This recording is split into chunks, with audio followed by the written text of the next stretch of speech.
बांग्लादेश की आज़ादी के नायक शेख मुजीबुर रहमान की हत्या की कहानी। बांग्लादेश में तख्ता पलट और प्रधानमंत्री शेख हसीना के इस्तीफे के बाद देश छोड़ने की ऐतिहासिक घटना ने उस शेख मुजीबुर रहमान की याद दिला दी है, जिसे बांग्लादेश में फादर ऑफ नेशन और बंग बंधु कहा जाता है। अब उनकी बेटी शेख हसीना के इस्तीफे और तख्ता पलट के बाद बांग्लादेश में शेख मुजीबुर रहमान की मूर्तियों को बुलडोजर और जेसीबी मशीनों से ढहाया जा रहा है। इस घटना के बाद बांग्लादेश की आज़ादी के साथ ही शेख मुजीबुर रहमान की हत्या का वो खौफनाक मंजर भी ज़हन में तैर गया है।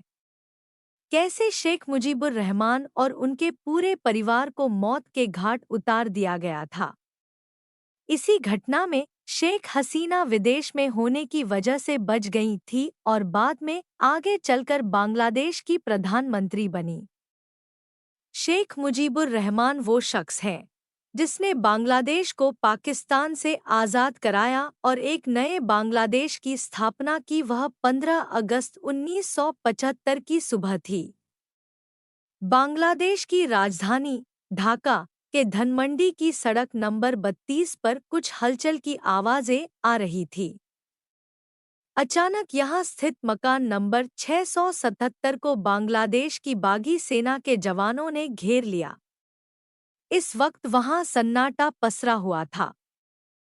जिस घर की दीवारों पर सैनिकों ने बंदूकें तानी थी, उस घर के सभी सदस्य गहरी नींद में थे। कुछ ही पलों में यहाँ गोलियां चलने की आवाज़ें आने लगी।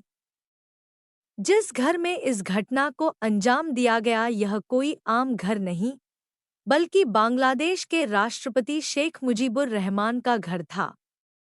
एक राष्ट्रपति और उनके पूरे परिवार को कुछ ही क्षणों में खत्म कर दिया गया। शेख हसीना उस वक्त लंदन में होने के कारण बच गई थी।